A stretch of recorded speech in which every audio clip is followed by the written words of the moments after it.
Germany's wearing masks. It's awful.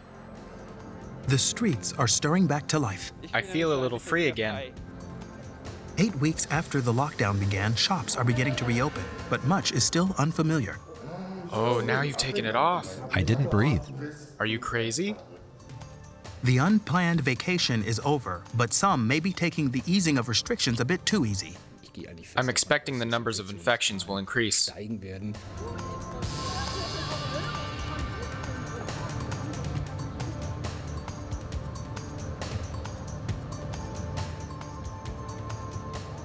Evening at home with the Hansen family. The children Jaja and Bela, their mother Erika, and their father Paul. After work, Paul went shopping, but it wasn't a normal experience. I was at the Kollwitz market and walked up to a stand.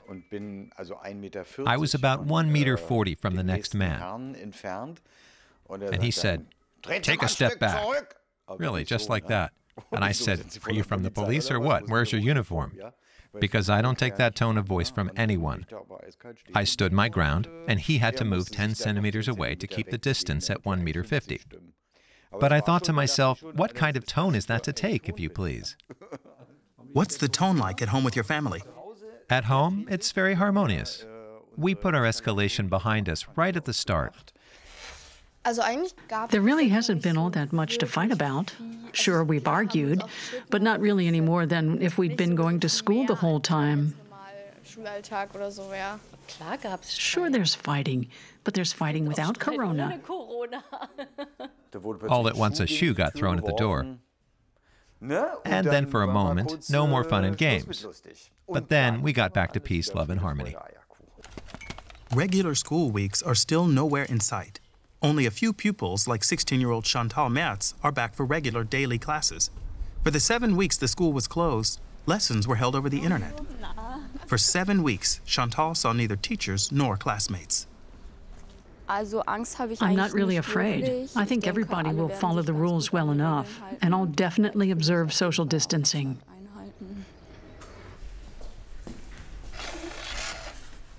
Her secondary school is now equipped with disinfectant dispensers.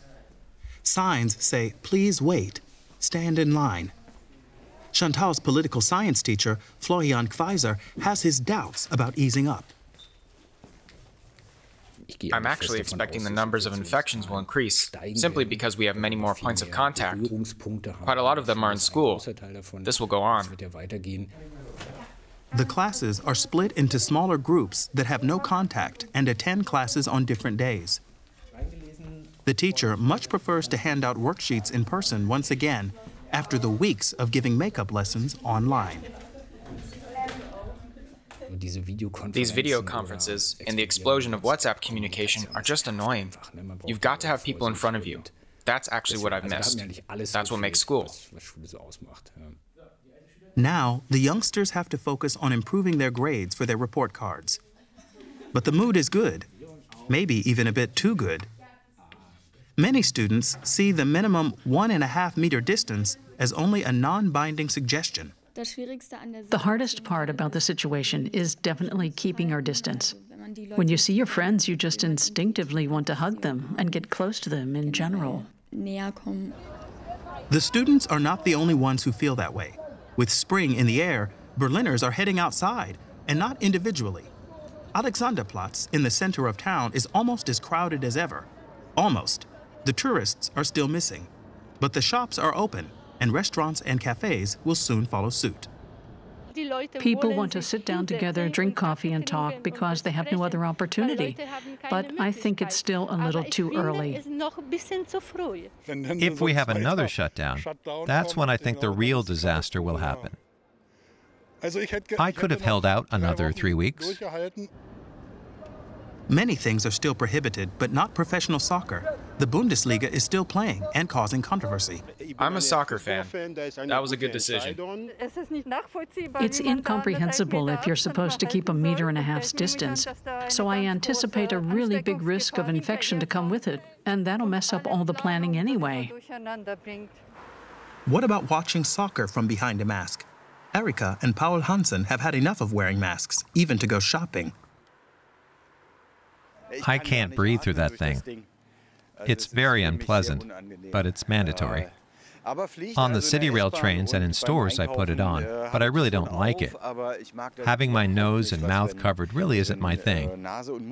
Right off, it makes me scared I'll suffocate. I go half blind because my glasses fog up. At least they have paper towels, a rare item these days and worth putting on the mast to get a hold of. I do this like an absolute professional. I hook it over one ear, lift up my glasses, poke myself in the eye while I'm at it, hook it over the other ear, and then pull it into place. Only then can I go in somewhere. It's awful. That's the future. I hope not. Right back off with it, and then I snag it on my chin. This is bad. But it's how it'll be for a few months, isn't it? Well, I don't know, but you have to play along. This is the it piece of the year, my daughter would say. In an industrial area a few kilometers away, nobody has to wear a mask. Hardly any people are present at Lautwerfer. The company provides light, sound, and stage equipment for various public events. The industry depends on mass gatherings. Since the lockdown began, they haven't had any contracts. David Bayer and his employees have had to make work for themselves. We put up new storage racks and reinforced them. We're not quite done yet, but almost. We've organized everything, so we can pack it all up much faster and send it out on jobs quicker when the time comes for us to start up again. Purely theoretically. And now? The situation is that it keeps dragging out. Not long ago, we were saying there wouldn't be any jobs till summer. At the moment, we're not counting on having anything to do until autumn at the earliest. For now, our clients have postponed everything till October. They'll have no jobs for half a year at least. For mid-sized businesses like Bayer's, the government was relatively quick to put together aid packages. One of them went to Lautwerfer. That was a totally awesome drop in the bucket that the state of Berlin gave us, that 15,000 euros. We've received it too, but it won't even last long enough for us to get through 1 month. The company depends on loans to survive, and their bank has approved them. At least money is on hand to cover their running expenses, for now. We're just putting off our financial problems, and we'll have to pay dearly for it over the next 10 years, because the loans all run for incredibly long periods, and we'll have to pay them off one way or the other. Nobody's giving us anything. Other businesses have already come through their lean times. With the lockdown over, hairstylists are clipping and curling locks again. They're washing, cutting, and blow-drying. Ollie's welcomed the first customers back at his Berlin salon Haarezeiten after a 6-week forced vacation. For some of them, it's high time. I always cut it myself, and now it doesn't look like anything anymore. You cut it yourself? I'm in urgent need, obviously. How long's it been? November. The hand sanitizer usually works. The curtains separating backwash units are better. Protective equipment is on hand, but not popular. All the precautions involving disinfection and so on are in fact regulation, and of course, have customer psychology in mind. The real challenge is to wash and cut the hair of somebody wearing a mask.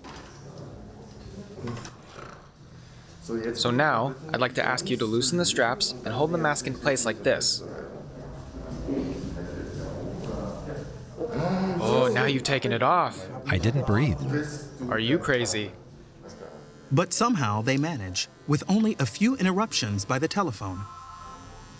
Yes, we are open, but we are booked. Yes. Okay, have a nice day. Bye.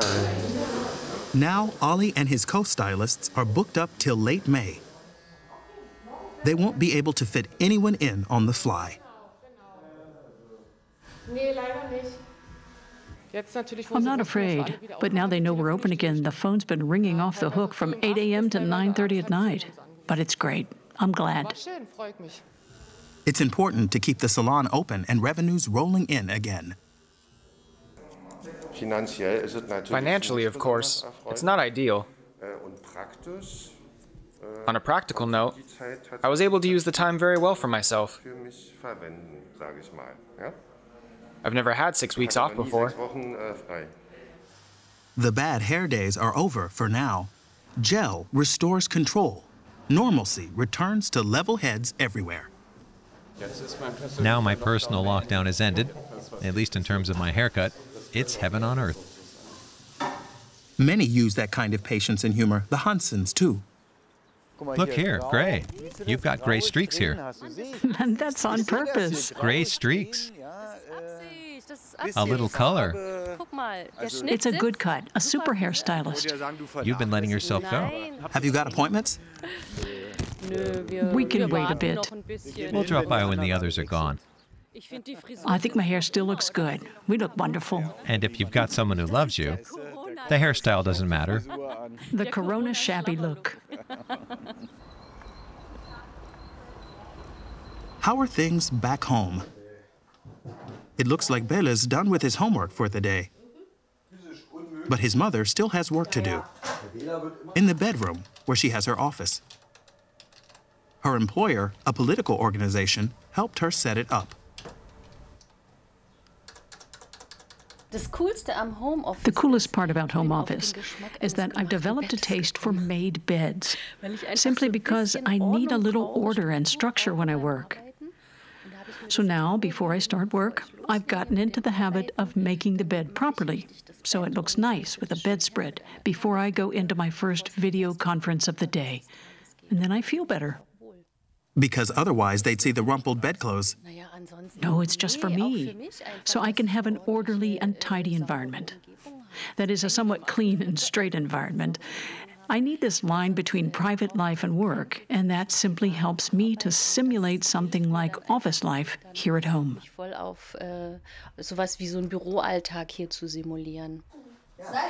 Home family life is no simulation, though. It's the reality behind closed doors. And that's not likely to change anytime soon.